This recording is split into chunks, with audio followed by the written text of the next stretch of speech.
International tour manager. Dominic, bad guy? Bad G. It's French. The star-studded Muppets sequel held on to third place at the box office. Muppets Most Wanted made off with $11 million this weekend. Those were inconclusive. This was supposed to tell me what to do. We're supposed to trust the test. Didn't work on you.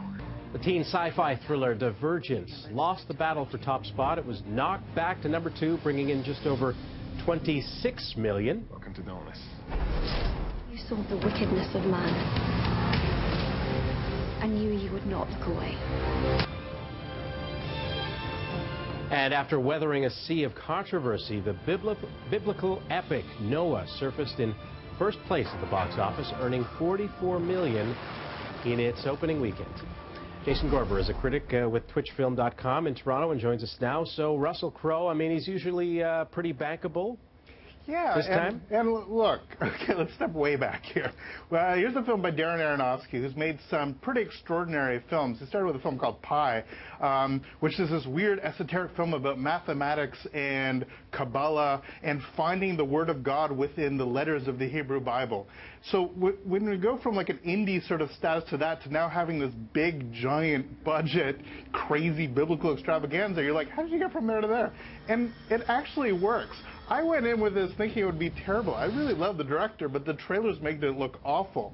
And what's interesting is he takes the core story of Noah and does sort of what Tolkien did with Lord of the Rings to the original Norse mythology. Because he takes the core story and expands it and makes it bigger and makes it more epic and tells it cinematically.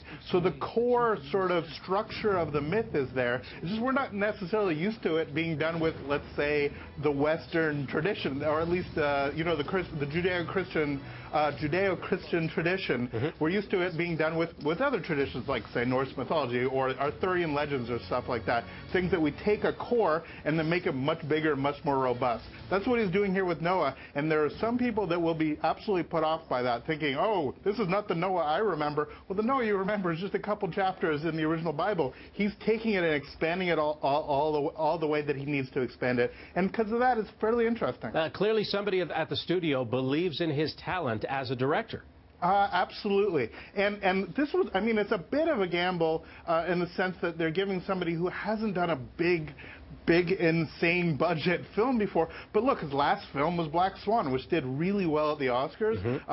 He's certainly an actor's director. He's somebody that can absolutely engage with a story. Russell Crowe has been hit and miss, but look, he hasn't been this good in a very long time, so it's nice to see. And let's again step back. There were people who were saying that one of the big critics in the States was saying, if you love Titanic and love Gladiator, then you'll love Noah. I'm like, I hate both those movies. So I went thinking, oh my God, is it going to be that? Is it going to be just melodrama and a whole bunch of stuff running around? But it's actually a much better film than that. And there's some beautiful stylistic moments he does. There's this evolution scene which is exquisite. And we screened it at Market Square here in Toronto for an audience that we screened Pi and this back to back. It's basically a student film and this back to back. And by doing that, you actually saw these echoes of his independent sort of cinema still coming through. So within this big extravaganza, there's still this core of a really interesting, truly cinematic director. And this leaves us with only 30 seconds left for Bad Words. New director. Jason Bateman, a guy who we love in all kinds of stuff, great comedic actor, doing an appropriately dark comedy. He is a 40-year-old who finds a loophole that sees that he can actually compete in a spelling bee.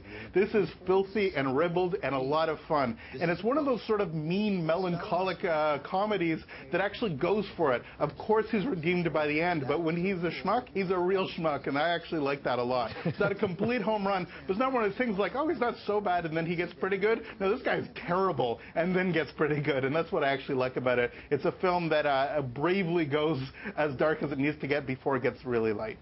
Jason can be followed at Filmfest_CA. Jason, thanks very much. Thanks, Scott. See you next week.